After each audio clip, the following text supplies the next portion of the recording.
బ్రహ్మశ్రీ చదలువాడు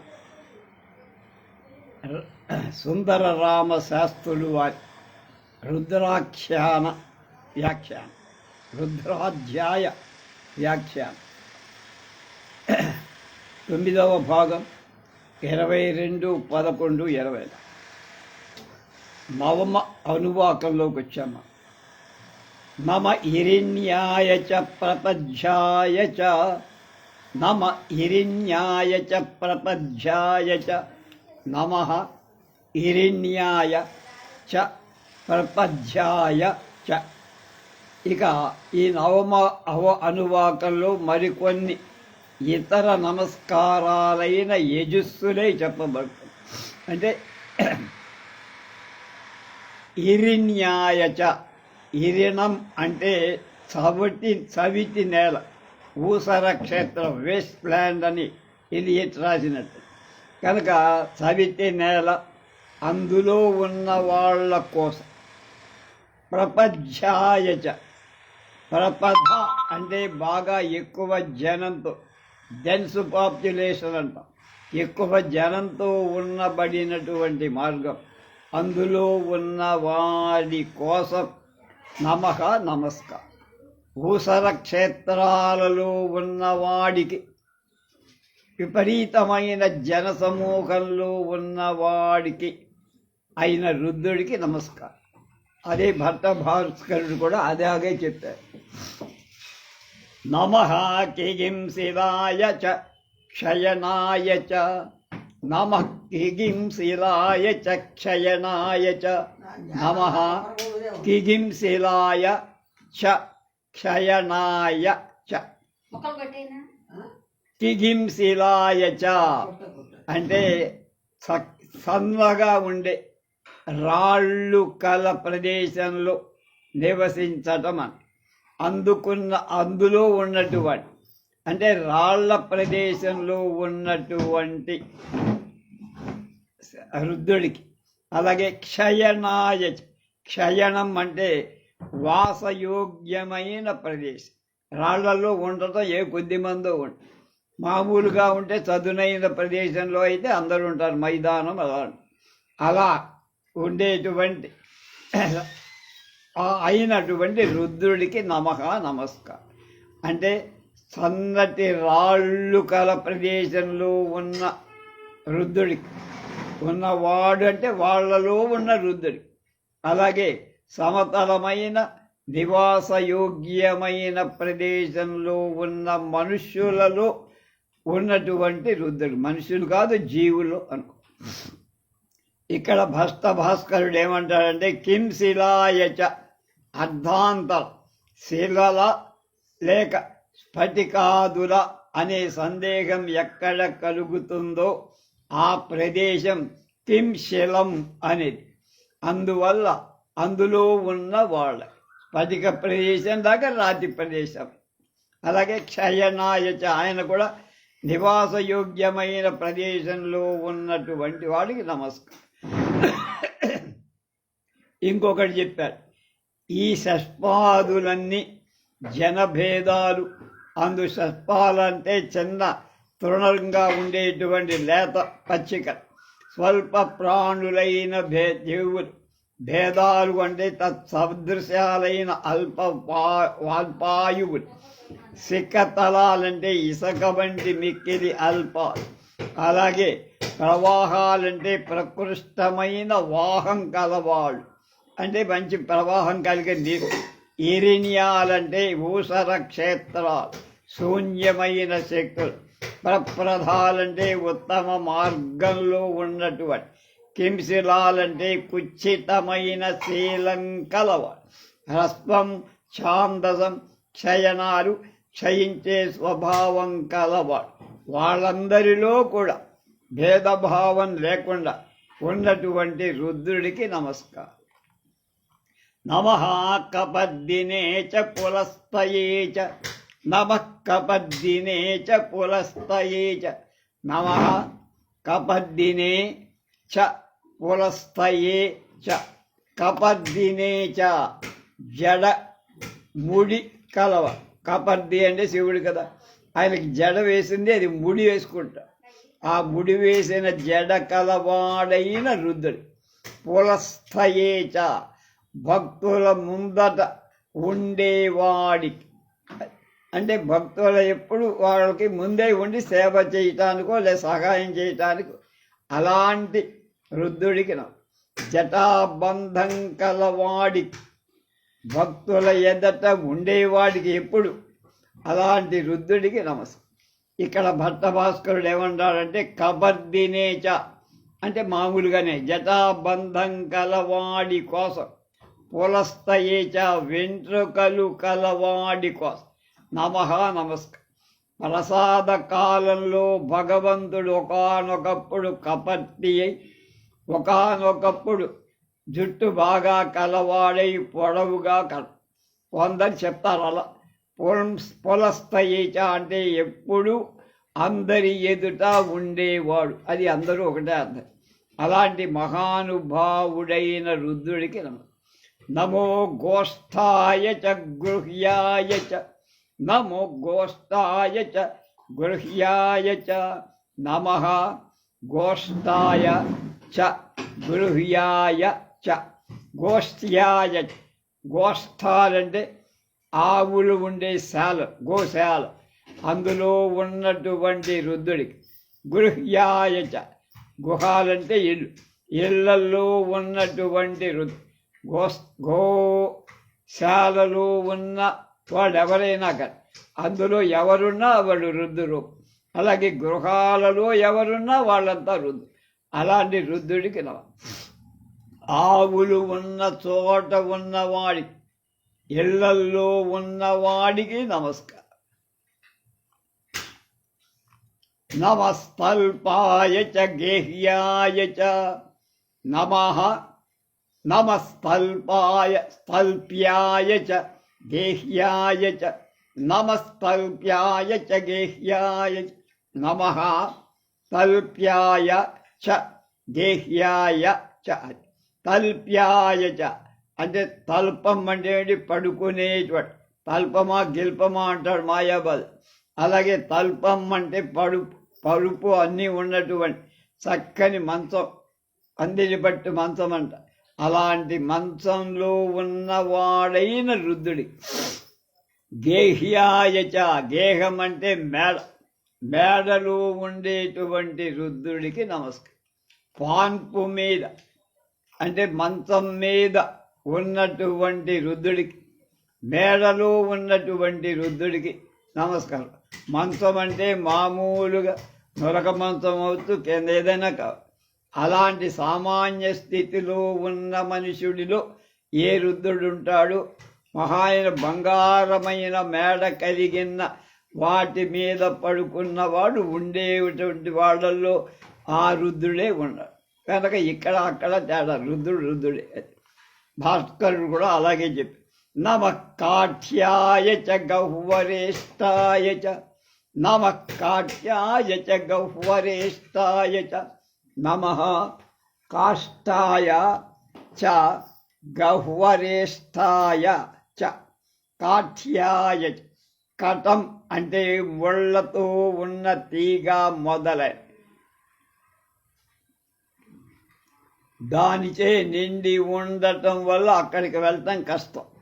కనుక అలాంటి అరణ్య ప్రదేశాలను కాటాలు అంటారు, కాటములు అంటారు. కాటమరాయుడు అని ఉన్నాడు మనకు తెలుసు. అంటే చొరరాని ప్రదేశాల్లో ఉండేవాడు. అందులో ఉండేటువంటి మనుషుల రూపంలో ఉన్న రుద్రుడు, ఎవరున్నా రుద్రుడు. నమ తన గహ్వరేష్టాయ విషమైనటువంటి గిరి, గుహ మొదలైన వాటిలో ఉండేటువంటి మానవ రూపంలో ఉన్న రుద్రుడికి నమస్కారం.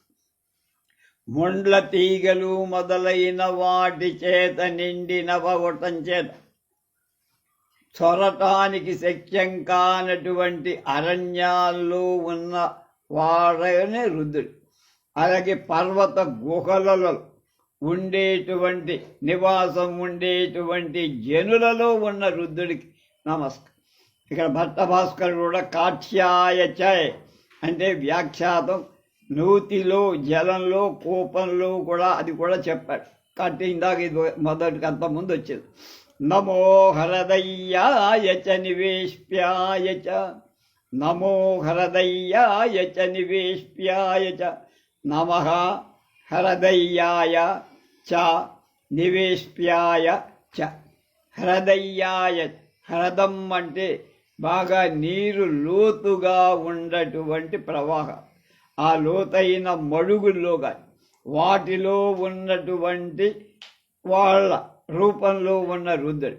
నివేష్ప్యాయ, నివేష్పం అంటే మంచు నీరు, మంచు నీటిలో ఉన్న రుద్రుడికి అంటార్కిటికాలో అంతా మంచే, అందులోనే పిగ్మీలు ఉంటారు, అందులోనే చిన్న చిన్న గుడిసెలు వేసుకొని ఉంటారు. అలాంటి వాళ్ళలో రుద్రుడేలా ఉన్నాడు. అలాగే లోతైన నీళ్లలో జలచరాలు కానీ మనుషులు కానీ ఉంటే అందులో ఉండే ఆ రూపంలో ఉన్న రుద్రుడికి నమస్కారం. భాస్కరుడు కూడా అలాగే నమః పాగం సవ్యాయ చ రజస్యాయ చ, నమః పాగం సవ్యాయ చ రజస్యాయ చ, నమః పాగం సవ్యాయ చ రజస్యాయ చ. రజస్యాయ రహస్యగా రజస్, అది పాగం సవ్యాయ చ. పాంశువులు అంటే చాలా సూక్ష్మమైన దుమ్ముట, అంటే దుమ్ము కణ. దానిలో ఉన్న దుమ్ము కణాలలో ఉన్నది ఏ జీవులైనా అవి రుద్ర రూపంలో. రజస్యాయ, రజస్ అంటే స్థూలంగా, అంటే కొంచెం ధూళి కణాలు పెద్ద సైజులో ఉంటాయి. అందులో ఉండేటువంటి ఆ ధూళి కణాలు చిన్న సైజు దుమ్ము కణాలు, పెద్ద సైజు దుమ్ము కణాలలో ఉండే ప్రాణి కోటుల రూపంలో ఉండే రుద్రుడికి సూక్ష్మమై, సూక్ష్మజీవులంట మామూలుగా సూక్ష్మజీవులలో కనపడగా ఉన్నటువంటి రుద్రుడికి స్థూలమైన దుమ్ము కణాలు కలిగిన వాటిలో ఉండేటువంటి రుద్రుడికి నమస్కారం. రజస్యాయచ అంటే భట్టభాస్కరుడు రజోగుణంలో ఉన్న వాళ్ళ కోసమని ఆయన అర్థం చెప్పి, లేక రజోలోకంలో ఉన్న వాళ్ళ కోసం నమస్కారం అన్న. నమఃశుష్ట్యాయ చ హరిత్యాయ చ, నమఃశుష్ట్యాయ చ హరిత్యాయ చ, నమః శుష్ట్యాయ చ, శుష్ట్యాయ చ హరిత్యాయ చ, శుష్ట్యాయ చ. శుష్కం అంటే ఎండిపోవ, ఎండిపోయిన వాటిలో ఎండిపోయిన కట్టెలు కానీ ఏవైనా వాటిలో ఉన్న రుద్రుడు. హరిత్యాయగా పచ్చిగా ఉండేటువంటి కట్టెలు కానీ ఏ రూపంలో ఉన్నాయంటే పచ్చగా ఆకుపచ్చగా ఉండి, ఎండిపోయిన వాటిలో ఆకుపచ్చగా ఉన్న వాటిలో ఉన్నటువంటి రుద్రుడికి నమస్కారం. ఎండిన కట్టెలలో ఉన్నవాడి, పచ్చి కట్టెలలో ఉన్నవాడి అయిన ఉన్నవాడెవడు రుద్రుడు. ఆ రుద్రుడు భట్టవజీ అలాగే చెప్పారు. నమో లోప్యాయ చ లోలప్యాయ చ, నమో లోప్యాయ చ లోలప్యాయ చ, నమః లోప్యాయ చ ఉపలప్యాయ చ, ఉలప్యాయ చ, లోప్యాయ చ ఓలప్యాయ చ, లోప్యాయ చ ఉలప్యాయ చ. లోప్యాయ చ లోపం అంటే తృణాదులలో, అంటే చిరుధాన్యాలలో వ్యుత్పత్తి గల కఠిన ప్రదేశాలలో ఉన్నవాడి కొరకు. ఉలప్యాయ చ ఉలపం అంటే తృణాదులు, అవి కూడా అలాంటి అంటే తక్కువ జాతి భోజన పదార్థాలు. ఉలవలంటమే అది ఉలవ, చిన్నవి. అందులో ఉన్న వాటి కొరకు ఉన్నవాడైన రుద్రుడి కొరకు తృణాదులు మొలవని కఠిన ప్రదేశాలలో ఉన్న, అంటే తృణాలు కూడా అంటే తేలికైనటువంటి గింజలు కూడా మొలవని ప్రదేశాలలో ఉన్నవాడికి ఉన్న రుద్రుడికి, అంటే ఉన్న వాళ్ళలో ఉన్న రుద్రుడు, తృణాదులలో ఉన్నవాడి, ఆ తృణాల్లో కూడా ఉన్నది రుద్రుడే కదా.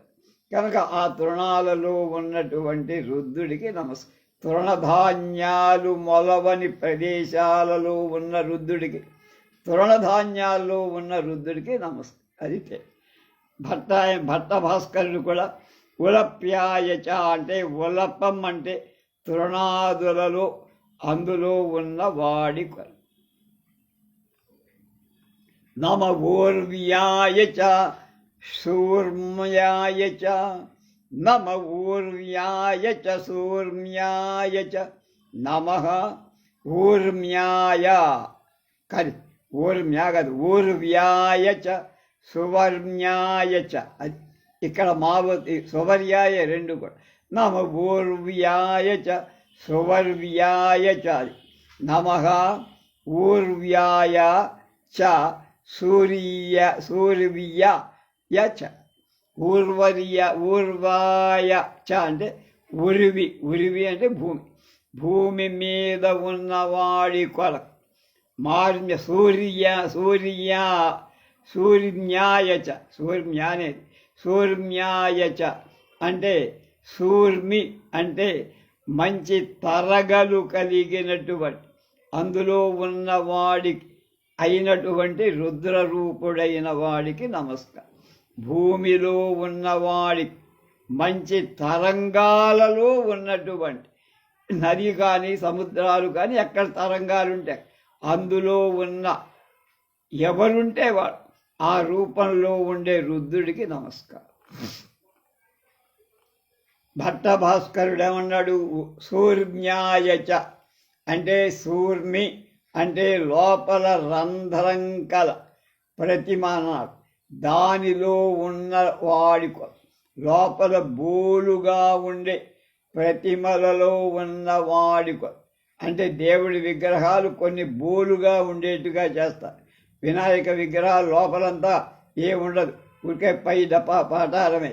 అలాంటి వాటిలో ఉన్న రుద్రుడికి నమ పన్యాయ చ పర్ణసజ్జాయ చ నమః పన్యాయ చ పర్ణసజ్జాయ చ పన్యాయ చ పత్రాలు ఆకుపచ్చని ఆకులలో ఉన్నవాడి కొల పర్ణసజ్జాయ పర్ణశదం అంటే ఎండుటాకుల సం అంటే పండిన ఆకుల్లో ఉన్నటువంటి రుద్రుడు, పచ్చటి ఆకుల్లో ఉన్న రుద్రుడికి నమస్కారం. రెండిట్లోనూ ఆయనే ఉన్నాడు. ఆకులలో ఉన్నవాడి ఎండుటాకుల సమూహంలో ఉన్నవాడు ఏ రకమైన ఆకుల్లో ఉన్న ఆ ఆకు రూపంలో లేని ఆకుల్లో ఉన్న రుద్రుడికి నమస్కారం. వీళ్ళ చేత దేవుడు ఇంత అత్యంత సులభుడని దేవుడి అనుగ్రహ ప్రకారం ఇవన్నీ ఎందుకు చెప్తున్నాడు? ఆకుల్లో పత్రాలు నీళ్లలో అంటే సులభంగా నీకు అందుబాటులో ఉన్నారా, ఎక్కడో కైలాసగిరిలో కూర్చొని లేడు ఆయన అని. నమోపగురమాణాయ చాభిఘ్నహేతే చ నమోపగురమాణాయ చ అభిఘ్నతే చ అది నమః అపగురమాణాయ చ అభిఘ్నతే చ. అపగురమాణాయ అంటే ఆయుధం పట్టుకొన్నవాడి కోసం.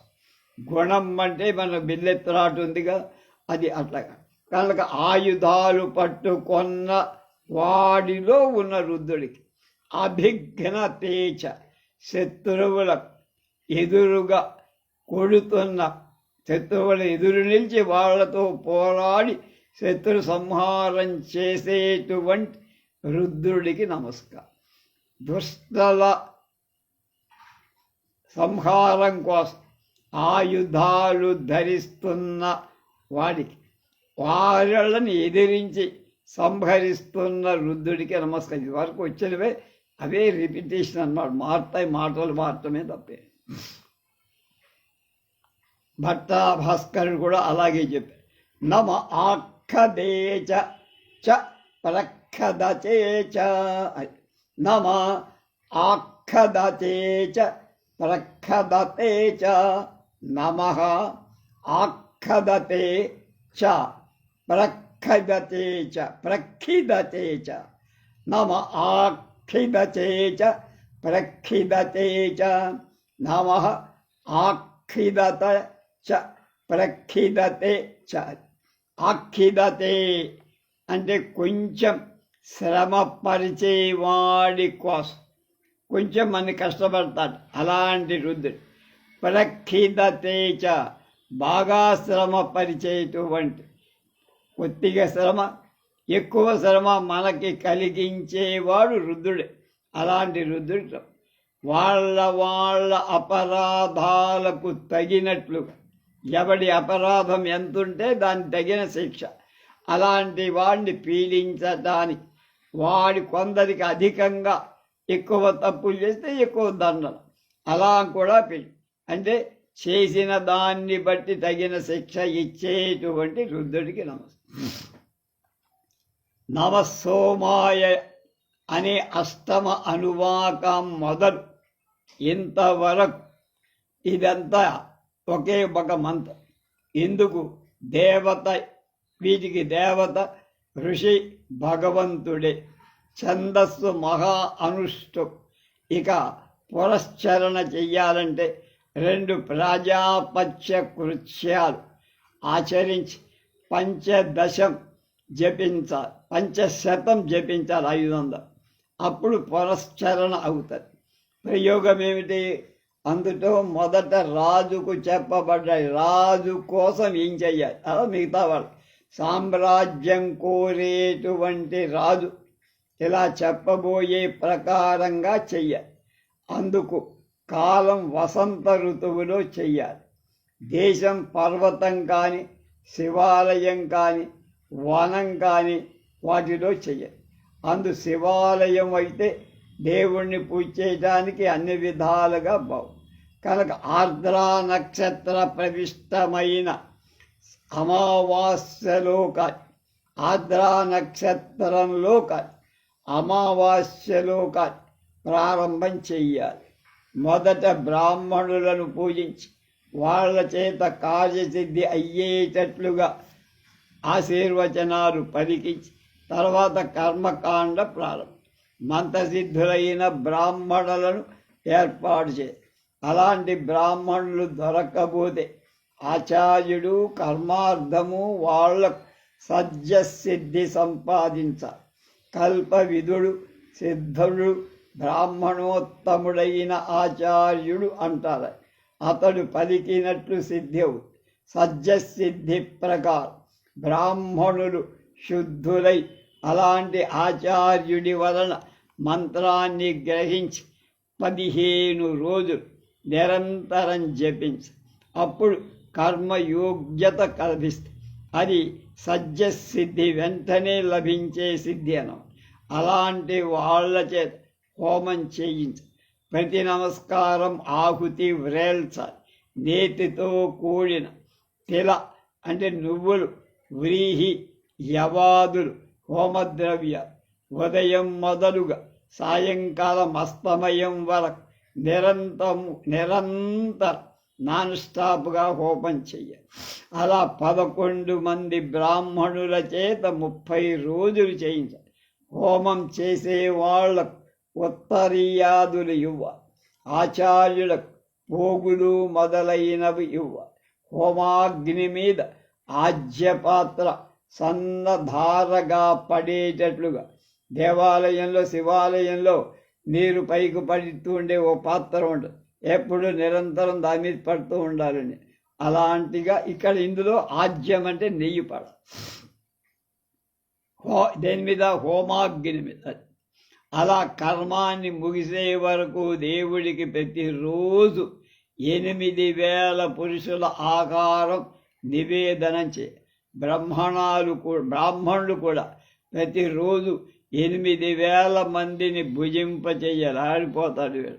చివరి రోజున నిత్యం రోజు కంటే రెట్టింపుగా భోజనాలు పెట్టి ఆచార్యుణ్ణి భగవంతుడిగా భావించి అతనికి సారభూతాలైన భూమి పొలాలు ఇవ్వాలి. ఋత్విజుగులకు ఒక్కొక్కరికి నూరేసి నిష్కారు కాని తత్ అర్థంగా దక్షిణంగా ఇవ్వాలి. ఆచార్యులకు రెట్టింపు దక్షిణ. అందు శివ పూజకు గంధం, కర్పూర మిశ్రమమైన గంధం, పుష్పాలు, కమలాలు, ధూపం, కర్పూర మిశ్రయుతమైన గుగ్గలం అంటే గుగ్గిలం, దీపం, గోఘృత దీపం, ఆవు నెయ్యి దీపాలు పోయి నైవేద్యం ముందే చెప్పాం. అలా రుద్రారాధన 10 సంవత్సరం చేయాలి. అలా ఆరాధించడం వల్ల రాజు కోసం ఇవన్నీ చేయడానికి ఇబ్బంది ఏం లేదు, బోల్డమంది దొరుకుతుంది. అప్పుడు వాడు సమ్రాట్ అవుతాడు. సాగర మధ్య భూమిలో ఉన్న ఇతర రాజులంతా రుద్ర రూపుల చేత హత్తులైపోతారు. ఎదురులేని మొనార్క్ అయిపోతాడు ఆయన. అలాగే సాధకుడు ఇక్కడ భూమండలమంతా అనుభవించి ఆ తర్వాత రుద్ర రూపుల చేత అనుగ్రహింపబడి కైలాసానికి తీసుకొని పోబడతారు.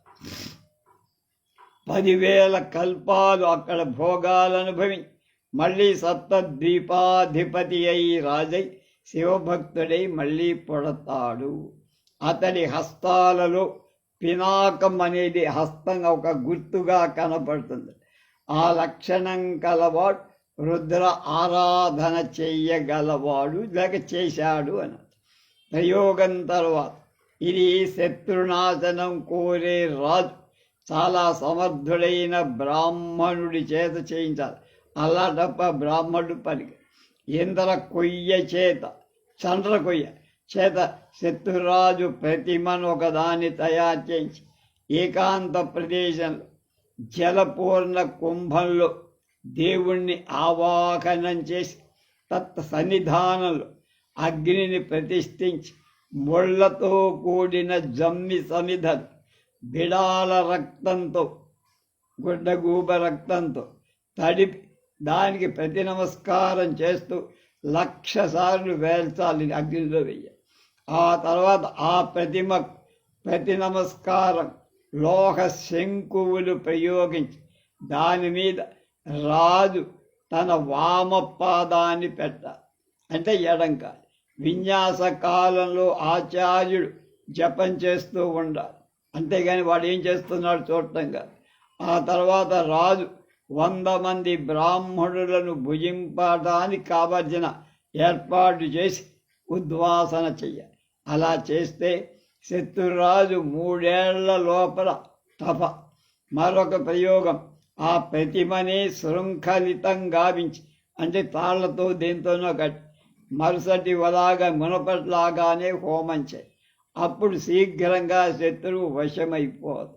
ఇంకా సిద్ధులైన రాజపురుషు కృత్రిమ వేషధారులై బ్రాహ్మణ సహితులై శత్రునగరం ప్రవేశించి అందులో చదుకాలలో, చైత్యాలలో, దేవాలయాల్లో, రాజసభలలో, రాజద్వారాలలో నల్లని లోహ శంకువులను 1,00,000 వారాభిమంత్రితాలు చేయించి, అంటే వాడిని 1,00,000ని మంత్రం చేత అభిమంత్రించి గుప్తంగా, అప్పుడు అభిమంత్రితాలైన భస్మాన్ని, జలాన్ని అంతా చల్ల ఆ నగరం 3 ఏళ్ల లోపల భస్మీపటలమై. అలాగే వికృత వేషులైన శత్రునగరంలోని ఈ సరస్సులలో, నదులు, చెరువుల్లో కంఠంటే లోతుగా జలంలో నిలబడి సూర్యుడికి ఎదురుగా 8 నూర్ల దినాలు, అంటే 800 రోజులు ప్రతిరోజు అష్టశతాన్ని జపిస్తూ జపకాలంలో భగవంతుడి కంఠస్థితమైన హాలాహలం చేత ఆ జలాన్ని అభిమంత్రి. అలా చేస్తే ఆ జలం తాగేవాడు విషం తాగినట్టుగా అయిపోతారు, చస్తారు. అది అంటే మెల్లగా చంపడం, మన స్లో పాయిజన్ అనమాట. అది దేనికో ధ్యానం చెప్పారు. పినాకపాణిం భూతేజం ఉజ్జత్సూర్యాయుతజ్యుతిం భూషితం భుజగైర్ధ్యాయే కంఠే కాలం కపద్దినం మళ పినాకపాణిం భూతేజం ఉద్యచ్చూర్యాయుతజ్యుతిం భూషితం భుజగైర్ధ్యాయేత్ కంఠే కాలం కపద్దినం. పినాకమనే ధనుస్సు చేతిలో ఉన్నవాడు, ఉదయిస్తున్న 10,000 సూర్య ప్రభావం కలవాడు, సూర్య తేజస్సు కలవాడు, సర్పాల చేత అలంకరింపబడినవాడు, నీలమైన కంఠం కలిగిన వాడు, జటాజూటం కలిగిన వాడైన భూతనాథుడైన ఈశ్వరుడికి నమస్కారం.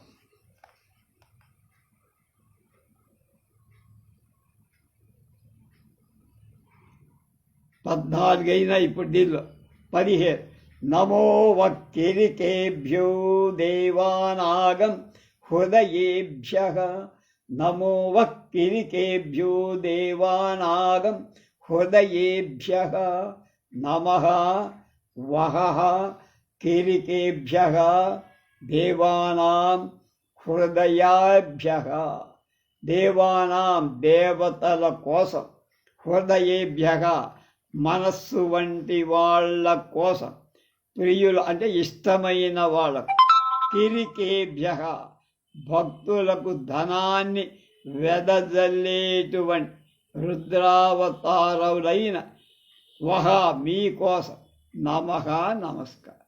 అయ్యా, దేవతలందరికీ ప్రియులై భక్తులకు అధికంగా ధనం ఇచ్చేటువంటి వాళ్ళైన వాళ్ళలో ఎవరున్నాడు, వాళ్ళలో ఉన్న రుద్రరూపులకు నీకందరికీ నమస్కారం. ఇది మొదలుగా అనువాకం చివర ఒక మంత్రం ఉష్మశబ్ద ప్రయోగంలో ఇది ప్రత్యక్షకృతం. ఇది వరకు దేవుడి లీలా విగ్రహాలు వేరువేరుగా నమస్కరించబడి ఇప్పుడు సమూహ రూపంగా నమస్కరించడం జరుగుతుంది. ఇది వరకు దేవుణ్ణి నమస్కరించి ఇప్పుడు తత్ అనుచరులను నమస్కరింపబడెదరు అని కొందరు ప్రసిద్ధులైన వాడు దేవుడి ఆకారాలు నమస్కరింపబడి, అప్రసిద్ధాలైనవి అంటే లోకంలో తెలియనివి జగద్రక్షకాలైన దేవుడి ఆకారాలు బోలెడున్నాయి. ఇక ఇవి నమస్కరింపబడుతాయని మరికొందరు ఈ పక్షమే బాగుందని దేవానాం హృదయేభ్యః ఈ విశేషణం విక్షీణకాదుల అనువర్తిస్తూ దేవతల హృదయం వంటి వాళ్ళైన, దేవతల హృదయంలో ఎలా దేవతలకు మాత్రమే తెలుస్తుందో మనకు తెలియదు కనుక అలాంటి దేవతలకు మాత్రమే తెలియదగిన వాడు, అది బాగుంది, అదే అందరూ యాక్సెప్ట్ చేయి. కిరికేభ్యః ఇది వరకు చెప్పబడిన వాళ్ళ కంటే వేరు భిన్నులైన వాళ్ళు కిరికులు అంటే ఉదార స్వభావులైన వాళ్ళ కోసం వహ మీకోసం నమః నమస్కారం. దీన్నే ఇంకొక రకం దేవానాం దేవతల యొక్క హృదయేభ్యః మనస్సులలో ఉన్న వాళ్ళైనటువంటి హృదయ శబ్దం అవ్యదేశం వ్యపదేశం దేవతలకు మాత్రమే తెలియతగిన వాళ్ళ లేక దేవతల హృదయంలో అనుగ్రహించటానికి ఆవిర్భవించే వాళ్ళై దేవతల చేత ఇష్టసిద్ధి కోసం ఎప్పుడూ స్మరింపబడే వాళ్ళు అవటం, లేక దేవతల హృదయభూతులైన వాళ్లకు మిక్కిలి ఆప్తులైన వాళ్ళ కిరికేభ్యః స్వేచ్ఛగా లోకల్లా హింసించే వాళ్ళ లేక స్వేచ్ఛచే లోకాల చేసేవాళ్ళ వహ అయినటువంటి మీ ఓ రుద్రులారా మీకు నమో విక్షీణకేభ్యః. నమో విక్షీణకేభ్యః నమః విక్షీణకేభ్యః. విక్షీణకేభ్యః క్షీణులు అంటే క్షయం నాశనం కలవాడు, వాళ్ళ కంటే విపరీతులు, విక్షీణకులు. క్షీణులు అంటే నాశనం అయ్యే, విక్షీణకులు అంటే నాశనం లేనటువంటి వాడు. దేవానాం హృదయేభ్యగా ఒక అలాంటి మీకు అంటే అలాంటి రూపులైన రుద్రులకు నమస్కారం. దేవతలకు ప్రియులు, నాశనం లేని వాళ్ళు అయిన మీ రుద్రులకు నమస్కారం. విక్షీణకేభ్య అంటే భట్టభాస్కరుడు ఏమంటాడంటే, వివిధం క్షిణ్వంతి క్షీణంతి ఇది విక్షీణక.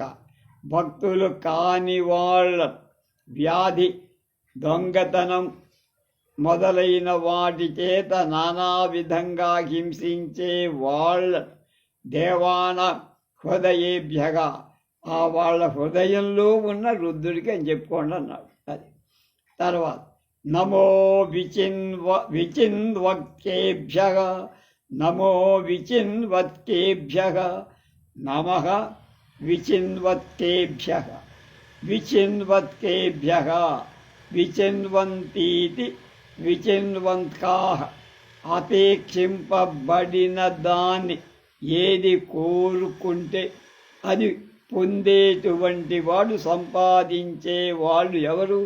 మనకు కాదు, దేవత. దేవానాం దేవతల యొక్క హృదయేభ్యగా హృదయాలలో ఉండే అంటే దేవతలకు ప్రియులైన భక్తులు కోరిన దాన్ని సంపాదించే వాళ్ళైన రుద్రులారా మీకు నమస్తే. విచికింత్వేభ్య అంటే వీరలు, అంటే వీళ్ళెవరు అంటే పుణ్యవంతులు. పాపులు అని జంతువులు పరిశీలించే వాళ్ళు విచిన్వత్కులు. వీళ్ళు పాపులు, వీరు పుణ్యం చేసిన వాళ్ళు అని ఆ తేడాని పరీక్షించి చెప్పేవాళ్ళు అని చెప్పాడు భట్టభాస్కర్. నమః ఆనిర్హతేభ్య నమః ఆనిర్హతేభ్య అంటే ఆనిర్హతేభ్య అంతట నిశ్శేషంగా పాపం ఎవరి చేత హతమవుతుందో వాడు, అంటే ఏమాత్రం మిగలకుండా పాపాన్ని తుంచేవాడు అయినటువంటి దేవానాం హృదయేభ్యగా దేవతల హృదయంలో ఉన్న రుద్రుడికి నమః నమస్కారం.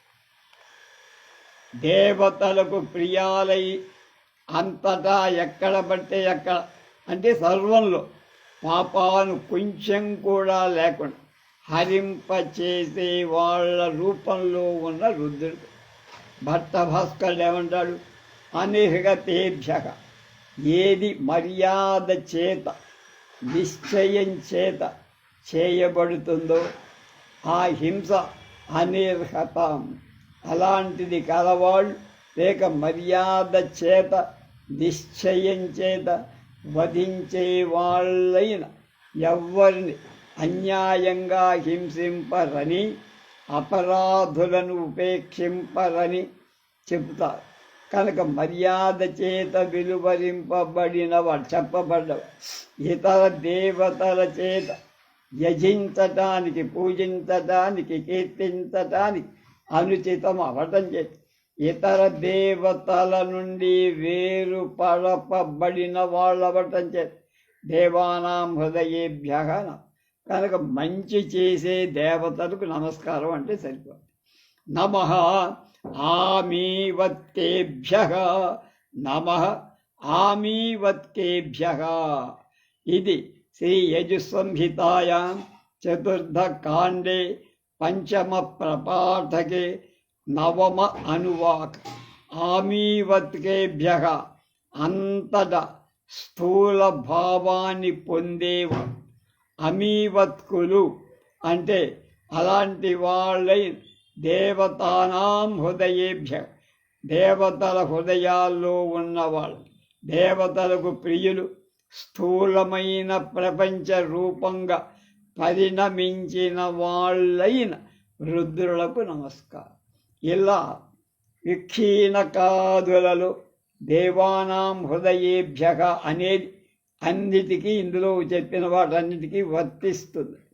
పంచమానువాకం మొదలు 9వ అనువాకం వరకు అన్యతర నమస్కారాలైన యజస్సులన్నీ చెప్పబడి పరమేశ్వరుడి సర్వాత్మతత్వాన్ని నిరూపించటానికి వాటిలో ఒక్కొక్క యజస్సు చేత ఒక్కొక్కటి దేవుడి స్థావర రూప జంగమ రూపం, కదిలే కదలని ఆ రూపంలో అనువాక భేదం యజ్ఞేతర ప్రయోగాలలో, యజ్ఞంలో కాక ఇతర ప్రయోగ మంత్ర భేద సిద్ధి కోసం తెలియాలి.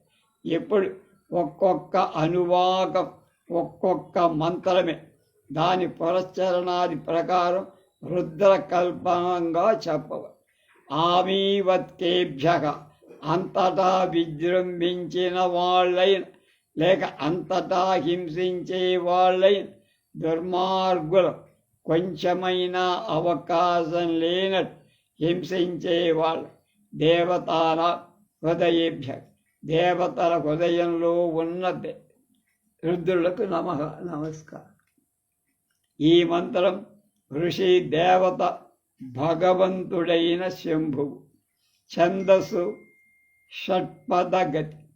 ఇక పురశ్చరణం పరాక కృత్యాలు ఆత్మజరించి 10,000 జపించాలి. 10,000 అలా చేస్తే పురశ్చరణము. తర్వాత మంత్ర శోధనం కోసం గురువు సన్నిధానాలు 8,000 జపించి ఆ తర్వాత కర్మయోగ్యుడు అవుతాడు. అంటే ఏదైనా పని చెయ్యటానికి అప్పుడు యోగ్యత వస్తుంది. ఈ మంత్రం ప్రభావం చేత ఏది కావాలంటే అది సిద్ధిస్తుంది, అసాధ్యం లేదంటున్నారు. దీన్నే కామ్యకర్మం అనే చెప్తారు. దక్షిణామూర్తి సన్నిధానంలో తర్వాత తన ఇంట్లో ఉన్న అగ్నిలో లేక మధించిన అగ్నిలో లాజలు అంటే పేలాలు నువ్వులు కలిపి 1,00,000 అందులో వేల్చాలి. 1,00,000 వేల్చాలి. అది సువర్ణం. అప్పుడు అలా చేస్తే కావలసిన బంగారం లభిస్తుంది.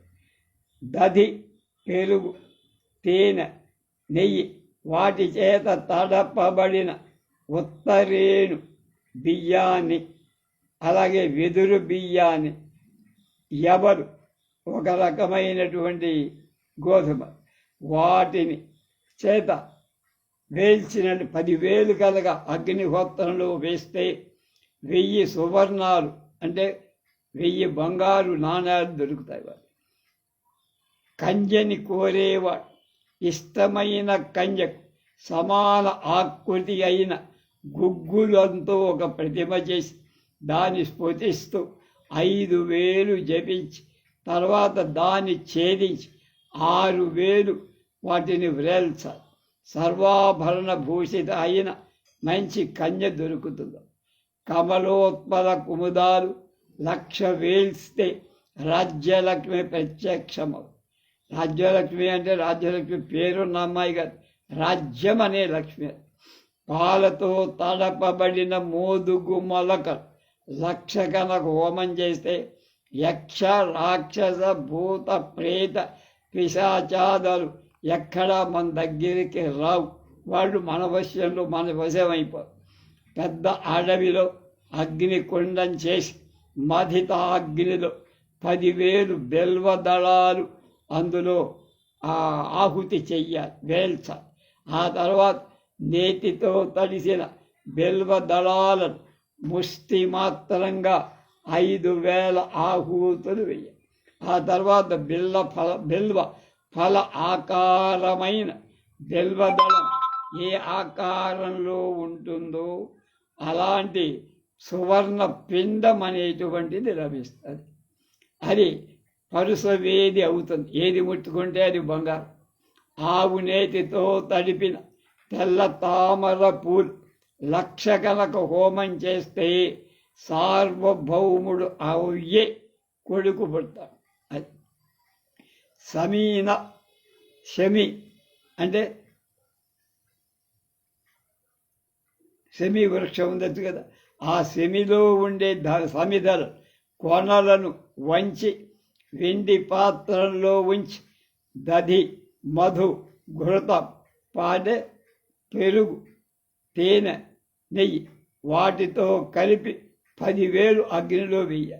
శివభక్తుడైన పుత్రుడొస్తాడు. అర ఫలం తెల్ల వస సువర్ణంగా చేసి అంటే పొడి వెండి పాత్రలలో దాన్ని కాపిలాజ్యంతో కపిల అంటే కపిల ధేనువు యొక్క ఆజ్య నెయ్యి ఆవు పాలలోంచి తీసిన నెయ్యి దాంతో రంగై 10,000 మార్లు ఈ మంత్రంతో అభిమంత్రించి సేవిస్తే వాడు కవి అవుతాడు. అలాగే వాటితో ఆహారాన్ని ఉదుంబర సమిధలు మేడి పదిధలు 10,000 వేలిస్తే మహాభోగి. ఇక మనోజవ సిద్ధికి ప్రయోగ ప్రకారం మనోజవం మనస్సు యొక్క దృఢత్వం పెరగాలి అనుకున్నవాడు 30 కృత్యాలు ఆచరించి దేహశుద్ధి పొందినవాడు తర్వాత చెరువు శాఖమూల ఫలాలు ఆహారంగా తీసుకుంటూ 18 రోజులు నిరంతరం జపించాలి. ఈ లోపల బుద్ధిపూర్వకంగా నిద్ర కూడా పోకూడదు. బుద్ధిపూర్వకంగా నిద్రపోతే తక్షణం స్నానం మళ్ళీ చెయ్య. 18 రోజులు అయ్యాక మంత్రం వశ్యం అవటానికై గురువుకి 5 బంగారు నాణ్యాలు దివ్వాలి.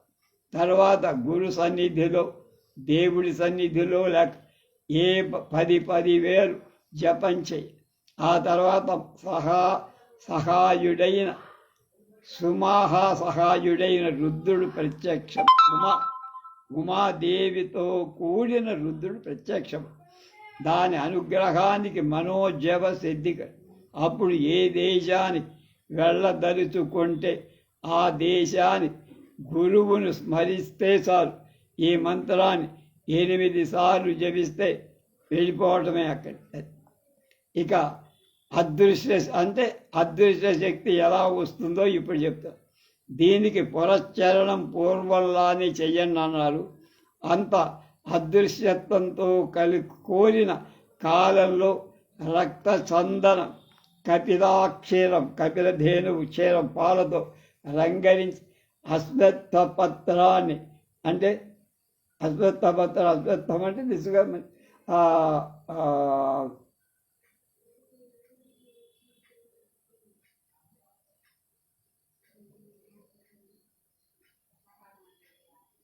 కుంబెత్త దాన్ని స్పృశిస్తూ 8,000 చెప్పి అంత దాని దేహమంతా పూసుకొని దేవుణ్ణి స్మరించి ప్రాణాధారం చెయ్యాలి.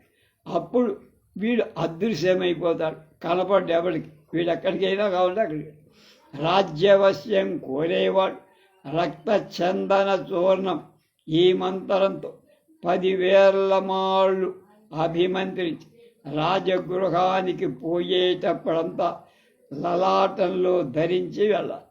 రాజును రాజపురుషులు కూడా వెళ్ళంగానే వీడు ఏం కావాలంటే అది చేసి పెడతారు. వశ్యులవు శత్రునాశనం కోరినవాడు ఆ శత్రువు పేరు చెప్పి శివుడి దగ్గర ఒక పాదం పెట్టి 10,000 చెప్పి ఆ శత్రువు సంవత్సరం లోప మటాష్ దక్షిణామూర్తి సన్నిధానంలో నిత్యం 800 జపిస్తుంటే రాజపురుషుల వల్ల భయం రాదు. దీనికి ధ్యానం చెప్పారు.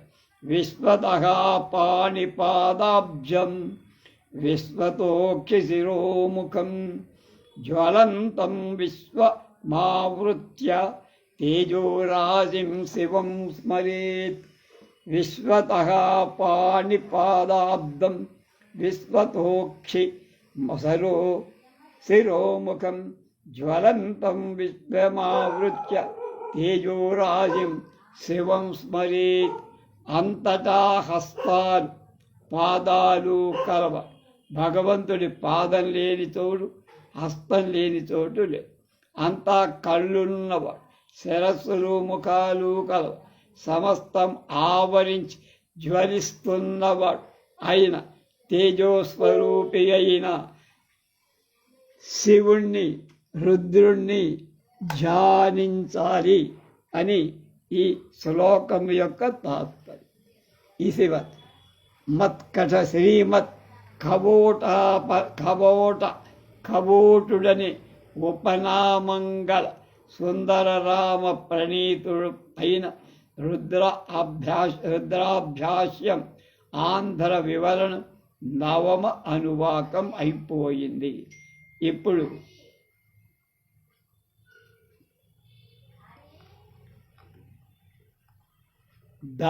దశమ అనువాకంలోకి వచ్చి ఓం నమో భగవతే రుద్ర ద్రాపే అంధసత్పతే దరిద్రన్నీలలోహిత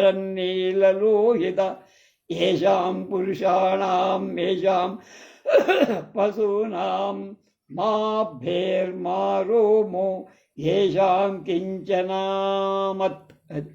ద్రాపే అంధసత్పతే దరిద్రన్నీలలోహిత ఏషాం పురుషాణం ఏషాం పశూనాం మాభేర్మారోమో ఏషాం కించనామత్. ద్రాపే అంధసః పతే దరిద్ర నీలలోహిత ఏషాం పురుషాణం ఏషాం పశూనాం మా భే మా అరహ మా వు ఏషాం కిం శన అమమత్. అది ద్రాపే పాపులను అంటే పాపం చేసేవాళ్ళకి పాపపు లోకాలను ఇచ్చేవాడు, పాపులకు నరకం ఇచ్చేవాడు. అంధసస్పతి అన్నములు అన్నానికి పాలకుడ, మనం తినే అన్నానికి పాలకుడ రక్షకుడ, భక్తుల అన్నాన్ని పాలించేవాడు. దరిద్రత ఏమియూ లేనివాడు, తాను తప్ప తనకేమీ లేకుండా ఉన్నవాడు. ఎక్కువ నిరంజన్ అంటనే. తర్వాత నీలలోహిత కంఠంలో నల్లని విషపు మత్స కలిగినవాడు, శరీరమంతా ఎర్రగా ఉన్నవాడు. శరీరమంతా ఎర్రగా ఉంటాడు, కంఠంలో మాత్రం నీలం మత్సడు. కాలకోట ధారణ చే కంఠం మాత్రం నలుపు. అలాంటి ఓ రుద్రుడా, ఏషాం ఈ మా సంబంధాలైన పురుషాణం అంటే పురుషుల యొక్క, ఏషాం ఈ మా సంబంధమైన అంటే మావైన, పశువునాం పశువుల యొక్క సమూహాలను అది అధ్యాహారం చేస్తుంది. మాభే భయపరచు, మమ్మల్ని కానీ మా పశుగణాన్ని కానీ భయపెట్టద్దు. ఏషాం వీటిలో కించన ఏది మా అర్హ ఒక్కటి కూడా మనుషులు కానీ పశువులు కానీ నశించకుండా ఉండ.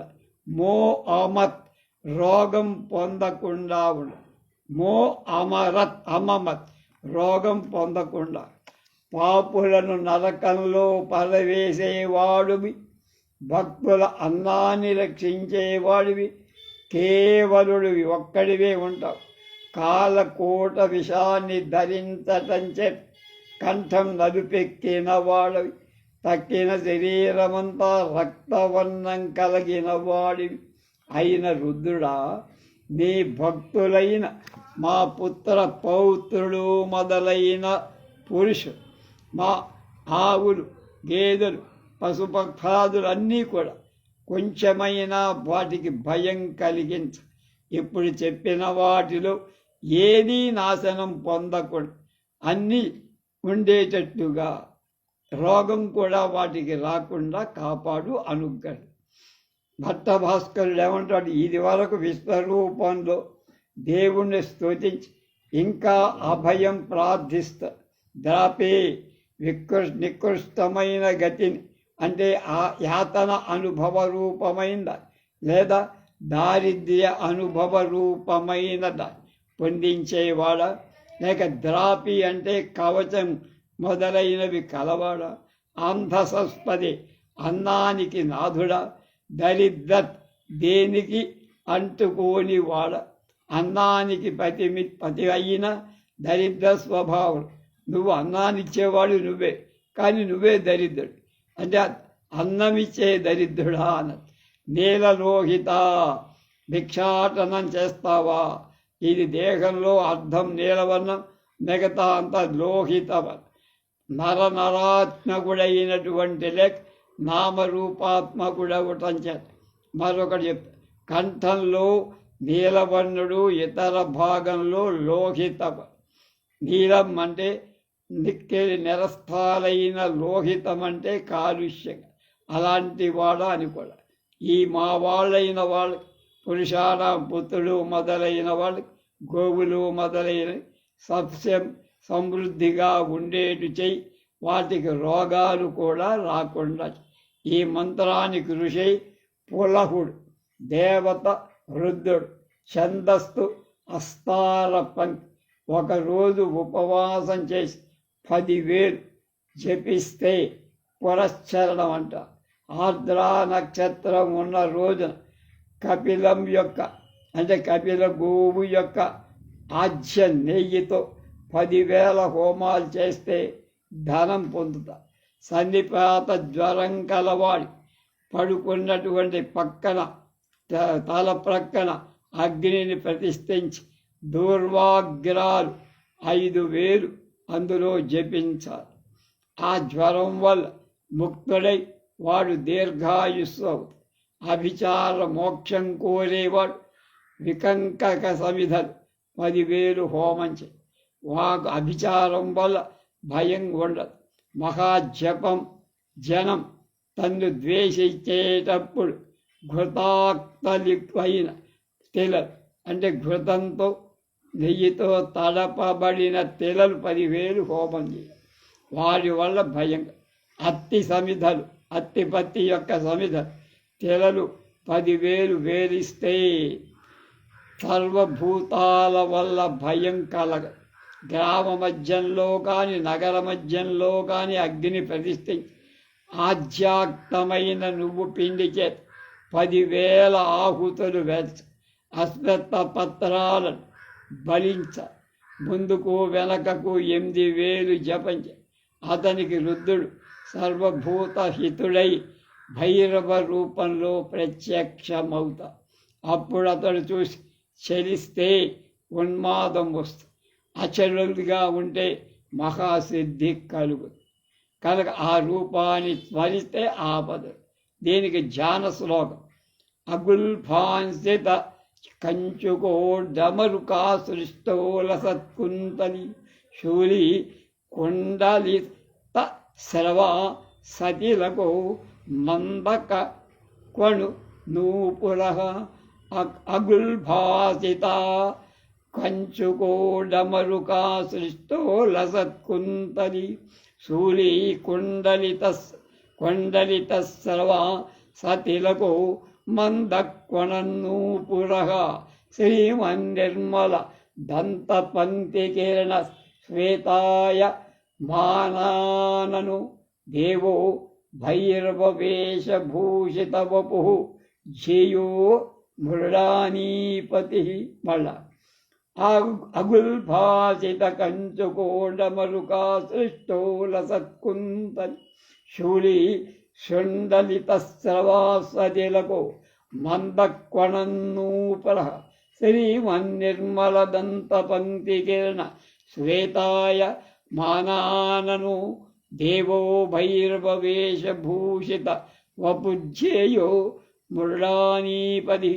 శీలమండలవర వేలాడేటువంటి నల్ల చొక్కా కలవాడు, డమరుకంతో ఉన్నవాడు, ప్రకాశిస్తున్న ఎర్రని వెంట్రుకలు కలవాడు, శూలధారి పోగులతో ఉన్న చెవులున్నవాడు, నొసట బొట్టు ధరించినవాడు, బాగా మోగుతున్న అందెలు కలవాడు, అధికమైన కాంతి గల స్వచ్ఛమైన తెల్లటి దంతపంక్తి కలవాడు, అలవాడి ముఖం కలవాడు, దంతపంక్తితో శోభించే ముఖం కల భైరవ వేషం చేత అలంకరింపబడి దేహం కలవాడు అయిన పార్వతీనాథుణ్ణి ధ్యానించాలి.